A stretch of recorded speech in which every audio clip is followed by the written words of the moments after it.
Stop, you haven't subscribed to the channel yet. Subscribe now, we have new stories every day. Now let's go. I will never understand why people do things that upset others. I went through life trying not to disturb anyone, and maybe it was too much for me to expect the same from others. I met my wife, Linda, when we were in school, and we had been exclusive since we were 16. Everyone knew about it. We got married right after Linda's 21st birthday. My lifelong friend, Alan Hunter, was my best man, and Linda's sister, Mary, along with her 2 nieces, were bridesmaids. If someone had asked me, I would have said Linda was beautiful and everything I wanted in a wife. We bought a nice house on a quiet street in a good neighborhood. 2 years after the wedding, Linda became pregnant with our son, Nick, and 18 months later, she gave birth to our daughter, Gail. Since we only wanted 2 children, I had a vasectomy after Gail was born. By the way, my name is Don Simmons, and I work as a production manager at a company that manufactures specialized lifting machines and cranes. I earn well, so for Linda, being a stay-at-home mom was never a problem. That was the case until a few years later when a problem arose. Linda was still a very attractive woman. Her C-cup breasts and shapely rear still turned me on, though it's a shame they did the same for someone else. I thought life was perfect, or at least as perfect as it could be. The kids behaved well, and we enjoyed a good social life. Once a month, my parents would take the kids so Linda and I could have a date night. We usually went out to dinner, followed by a few hours at a club, and when we returned home, we always made love. My so-called perfect life fell apart on a Wednesday afternoon. I had been at the dentist and decided to go home right after. It was a quiet day at work, so I figured no one would miss me for the rest of the day. I walked into the house and froze in place. The noise I heard upstairs hinted that Linda was either having fun with a toy or she had a man up there. I quietly sneaked upstairs, deciding that if she was alone, missing out on afternoon sex would be foolish. Apparently, Linda had the same idea. I peeked through the door of our bedroom and saw my so-called friend, Alan Carter, having sex with her. Losing my mind, I stormed into the room. "You bastard!" I yelled. I threw a punch that landed on Alan's jaw. He cried out in pain and fell off the bed. Linda screamed and frantically covered herself. I snapped, turning my attention back to that scumbag, grabbing him by the hair. I pulled him toward me and punched him several times in the face and stomach, finishing with a final blow to the groin. "Get out of my house, you bastard!" As soon as he had his clothes on, I dragged him to the door and threw him out, then stormed back upstairs. "How long?" I yelled at Linda. She trembled and said nothing. "How long have you been sleeping with that snake?" I asked again. Linda stared at me with tears in her eyes. "About 2 months. I didn't want this, Don. It just happened." "Yeah, sure. Clean yourself up and get this place in order before the kids get home. I'm leaving for a bit, but I'll be back at the usual time," I said sarcastically before heading downstairs and walking out of the house. I parked the car in a local parking lot and went for a walk to clear my head. Until today, I was sure that Linda loved me as much as I loved her. I had no idea she was sleeping with my so-called best friend. Nothing at home had changed. There was nothing that would have raised my suspicions. I decided that I couldn't let this go unnoticed. Some mistakes I could forgive, but not this one. I chose not to say anything to Linda, except that I needed time to think. That evening, she tried to apologize, but I ignored her and fell asleep on the couch. The next day, I called work and took the rest of the week off. Thankfully, no one asked why. My lawyer tried to talk me out of filing for divorce, saying I wouldn't come out of it too well. I told him it was my decision and to file against Linda as soon as possible. My next stop was the bank. I transferred most of our savings to an account Linda couldn't access. As far as I'm concerned, she doesn't deserve to get any money from me. When I returned home, Linda tried to talk to me, but I raised my hand to stop her. "I'm not interested in your pathetic excuses, Linda. Leave me alone." As Linda left, she started crying. I locked myself in my home office so I wouldn't have to see her. When the kids came home from school, I went downstairs to greet them, and they were both happy that I was home early. Linda was talking on her cell phone while I chatted with the kids. Gail is 9, and I don't think she understands what's going on. Nick, on the other hand, was watching Linda and me closely, and from his expression, I could tell he knew something was wrong. When Linda noticed me watching her, she ended the call and came over to talk to the kids. There's never a good time to make an announcement like mine, but I decided to do it now. I told the kids that their mom and dad didn't love each other anymore. I reassured them that I would still be around and see them as often as I could. The look on Linda's face was one of shock. I think if the kids hadn't been there, it would have ended in a shouting match. Nick sat quietly, staring at the floor, while Gail climbed onto my lap and held me tightly, crying her heart out. I looked at Linda with a gaze that said, "This is all your fault." Linda turned and went into the kitchen, and I could hear her quietly crying. Later that night, after the kids were asleep, Linda tried to talk to me.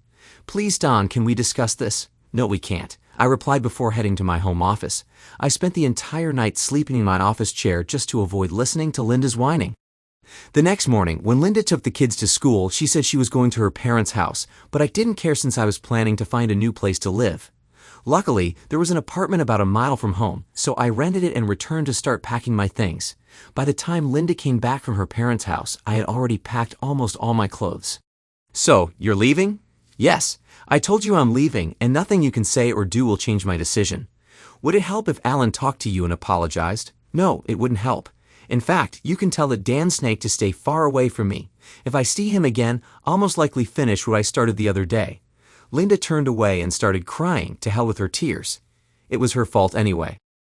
While I was loading my things into the car, a man approached the house and called out to Linda. "Mrs. Linda Simmons?" he asked. "Yes, I'm Linda Simmons. You've been served." He handed Linda the envelope and quietly walked away.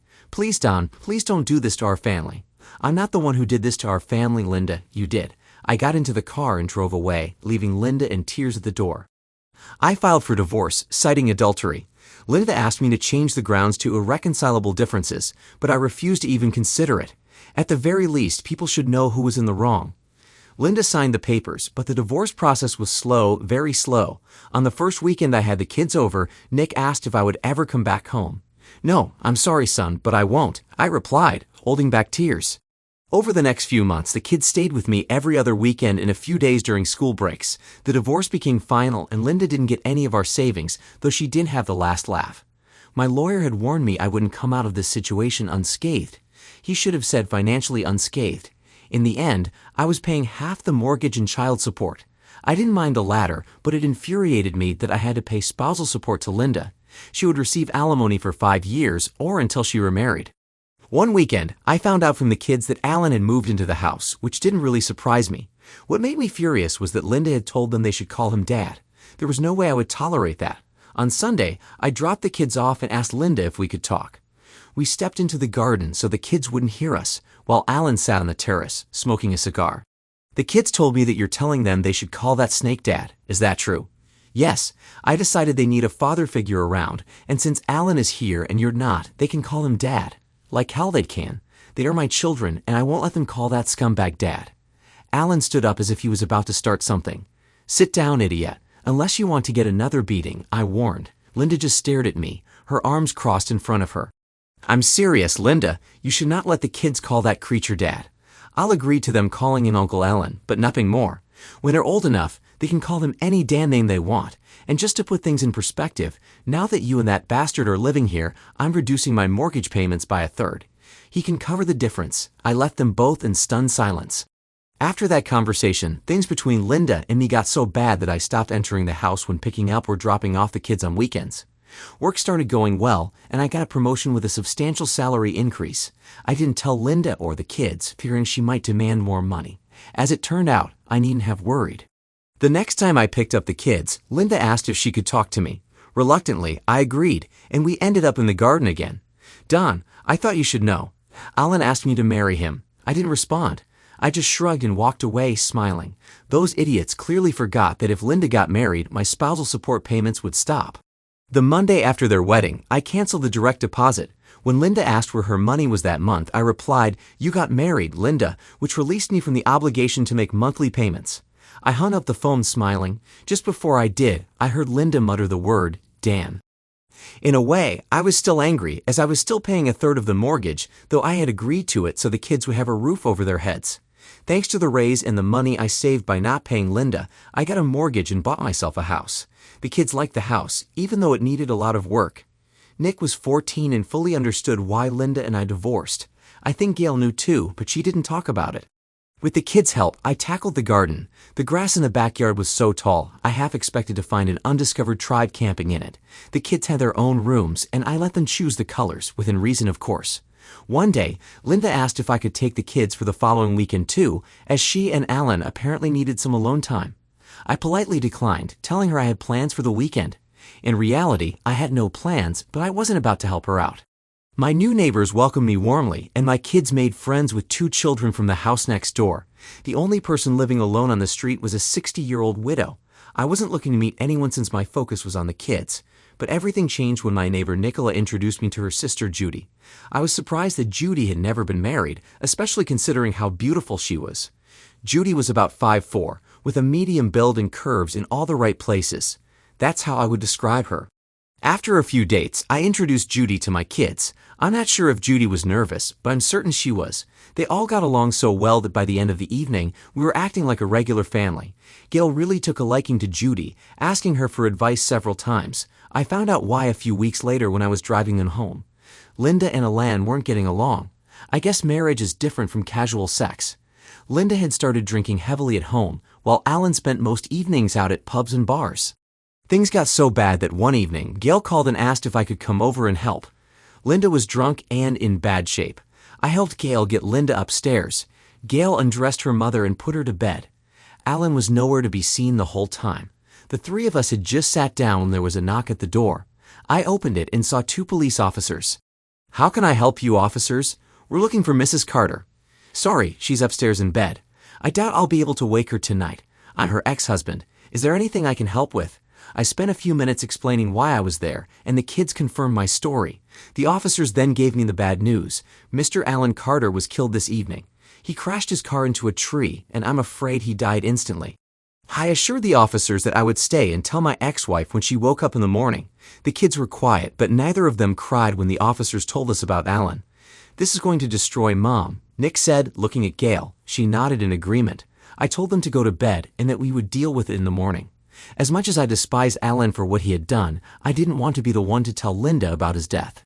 The next morning, Linda staggered down the stairs, looking awful with a hangover. The drinking had clearly taken a toll on her appearance. She glared at me and aggressively asked, "What the hell are you doing here?" I explained that I had come over last night when Gail called for help. "Well, as you can see, I'm fine. You can leave." "Linda, you better sit down and shut up," I replied. Linda looked at me, then decided to sit down. "All right, what's all this about, Don? I don't have time for games." "No games, Linda. While you were passed out drunk last night, the police came by." "What do they want from me? I haven't done anything wrong." "I'm sorry, Linda. They came because of Alan. The police came to tell you that Alan died in a car accident last night. All we know is that he crashed his car into a tree, and they suspect he was drunk." Linda sat there, staring at me for what felt like an eternity. Then she buried her head in her hands and started sobbing. The kids tried to comfort her, but it was pointless. I stayed just in case I was needed, but after about an hour, I apologized and left. As I mentioned before, I despised Alan for what he and Linda did to destroy our family, but I never wished him dead. Out of respect for him and for the sake of the kids, I attended his funeral. Linda didn't speak to me, but her parents thanked me for being there to support her. I'm here for the kids and no other reason. As far as I'm concerned, Linda brought all of this on herself. Linda's parents looked shocked, then quietly turned and walked away. I stood with the kids while Linda stayed by the grave. One evening, about a month after the funeral, I got a frantic call from Nick. "Dad, please come quickly. Mom's lost it. She hit Gail and is throwing things around like a madwoman." I told him I was on my way and rushed to my car, then sped toward the house. On the way, I called the police and explained what Nick had told me. They said a few officers were already on their way. I arrived at the house just before the police and ran inside, leaving the door open. The house looked like a war zone. Linda was completely drunk and throwing things around. "You bastard. This is all your damn fault," she screamed at me as something flew past my head. I dodged whatever was being thrown and rushed over to Gail, who was lying on the floor. 2 police officers came in and immediately subdued Linda. She was still cursing and calling me every name under the sun, then turned on the officers, calling them all sorts of nasty names. As the officers led Linda outside to the waiting police van, paramedics arrived and were tending to Gail while I spoke with one of the officers. I glanced back and saw Nick coming down the stairs with a bloody towel on his head. "Sorry, Dad. I tried to stop Mom from hitting Gail. She turned on me and hit me over the head with something heavy. That's when I called you. Don't worry, son. You did everything you could," I reassured Nick. Nick and Gail started to come around, and one of the paramedics examined Nick. "You got a nasty cut, young man. I'm afraid you'll need stitches." Nick winced slightly when the paramedic gave him the news. The kids were taken to the hospital for further evaluation, and I assured them I would join them as soon as I finished speaking with the police. At the hospital, the doctor said that Gail was in shock, but other than that, she didn't have any serious injuries. Nick had to get stitches for his cut. The doctor advised both of them to take it easy for a few days. The next day, I took them back to the house so they could each pack a bag. I told them to pack enough for at least a week. I had no idea what was going to happen with Linda, but at that moment, I didn't care. Back at my place, I told the kids to unpack, and then we would figure out dinner. Takeout seemed like the best option since I wasn't in the mood to cook. While the kids were unpacking, I sat down with a cup of coffee, but my peace was interrupted by a knock on the door. I opened it to see Judy standing there. I came to visit my sister and noticed your car outside. Is everything okay, Don? Not really, Judy. You'd better come in. I told her what had happened earlier. Oh my God, are the kids okay? They're upstairs unpacking their things. I told them I'd order takeout once they're done. No, Don, no takeout. You go check on the kids and I'll start cooking. If I can't find something, I'll ask, or I'll borrow it from the nice lady next door. We both laughed at that joke. When the kids came downstairs, Gail immediately ran over to Judy for a hug. I could barely hold back tears as I realized my daughter felt safer with someone she had only known for a few months than with her own mother. Linda's parents took her into their care but foolishly brought her back to the house instead of taking her to their home. I later found out that Linda was charged with assaulting the children as well as a police officer. Apparently, when they removed her handcuffs at the station, she broke free and hit the officer who had arrested her. One morning, when Linda was out of the house, I went in and gathered the rest of the kids' belongings. I didn't file for custody, I just wasn't going to leave them with her anymore, and to hell with the law. Linda received 2 years of probation for the assault charges and was ordered to seek help for her drinking problem. Her parents finally realized how bad things were and took her to live with them. Linda's father suggested I sell a house and she had no intention of returning anytime soon. I thought about moving back in with the kids, but they didn't want to return to the house I still considered mine. I sold the house fairly quickly. After all the expenses were covered, I put the remaining amount in the bank. By law, I owed Linda half, but she couldn't access it until she dealt with her drinking problem. For me and the kids, life went on. Strangely, they didn't seem bothered by Linda's absence. Gail formed an incredibly strong bond with Judy, stronger than I had ever seen, and Nick made new friends and looked happier than he had in years. I didn't keep track of how Linda was doing, and her parents didn't feel the need to keep me updated either. I didn't know it at the time, but everything was about to change. It started when the kids went to bed, and Judy asked if we could talk. In my head, I heard the dreaded phrase, "We need to talk." Of course, Judy, what's on your mind? I want to talk about us. By us, I mean me, you, and the kids. I just stared at her and nodded. I know things haven't been easy for you lately with the divorce and with you becoming a part-time dad. What I'm trying to say is I really admire you for being such a strong person, and that admiration has grown into love. I love you, Don. I just need to know if you feel anything for me. Wow. For a few moments, I was stunned. I saw Judy looking at me, waiting for an answer. Judy, I really do love you. I guess with everything going on, I just haven't told you. You've helped me so much over the last few months, and I know I wouldn't have managed as well as we have without you. So yes, I love you, and please don't think I'm saying this lightly. I'm sorry if I haven't shown you how much you mean to me. Don, I knew you loved me. I just needed to hear you say it, you big fool. Not telling me you love me is one of the few things you've missed lately. Do you know that Gail has started her period? Oh my God. No, I didn't know. When did it start? She came to me a few weeks before the incident with Linda. Girls these days know more than I did at her age, but she was still worried. One day she even called me mom, and I don't think she realized she did it. Maybe that's because you've been more of a mother to her lately. Honestly, I hadn't known or noticed anything. I wasn't surprised that Gail went to Judy about her period. No girl would want to discuss that with her dad. I sat down and smiled at Judy, and she looked at me in confusion. Judy, I want to ask you something, and please be honest with me. If I asked you to marry me, would you want to have more children in the future? Judy sat down and smiled. If you ask me to marry you, my answer will be yes. As for children, the answer is no. And now it's my turn to be honest. I've known for many years that I can't have children. That probably explains why I'm still unmarried. As soon as a guy finds out I can't have kids, he finds an excuse to leave. I come to love your children as if they were my own. They're wonderful, and that's because of you. Judy joined me on the couch, and we hugged and started kissing. It didn't take long before we went upstairs to bed. We both agreed not to tell the kids about our conversation. I told Judy I wanted to talk to them alone first. That was a little white lie. The next day, I left work early and headed to a local jewelry store. After explaining to the saleswoman that I wanted a ring and giving her an idea of the size, I started browsing. Not wanting to rush things, I decided to head home at my usual time, but due to traffic issues, I ended up arriving 10 minutes later than usual. While I would typically change before dinner, I sat down to eat in my suit. When we finished eating, I stood up, and Judy and the kids probably assumed I was going to change clothes. Judy was just about to stand up and start clearing the table when I dropped to one knee, holding an open ring box in front of me. "Judy, will you do me the honor of becoming my wife? Finally. Thank God." "I didn't think you'd ever figure it out, Dad," Nick said with a smile. Judy was still in shock. She looked at the ring, then at me. Yes, I will," she said before bursting into tears. Judy stood up and hugged me. She sniffled and wiped her eyes before kissing me. The tears started again when Gail hugged us both. "Does this mean I can start calling you Mom now?" Judy and Gail hugged, and Nick shook my hand and gave me a manly hug. It was then that I realized neither of the kids had mentioned their mother or how she might react. Personally, I didn't care. In my eyes, it wasn't her business. When the kids visited Linda, they told her that I was getting married again. She just shrugged and changed the subject. Nick told me that Linda was getting help for her drinking, and she looked much better than the last time they saw her. By this time, I had filed for and been granted legal custody of the kids. Linda had generous visitation rights, but for some reason known only to her, she saw the kids at best once a month.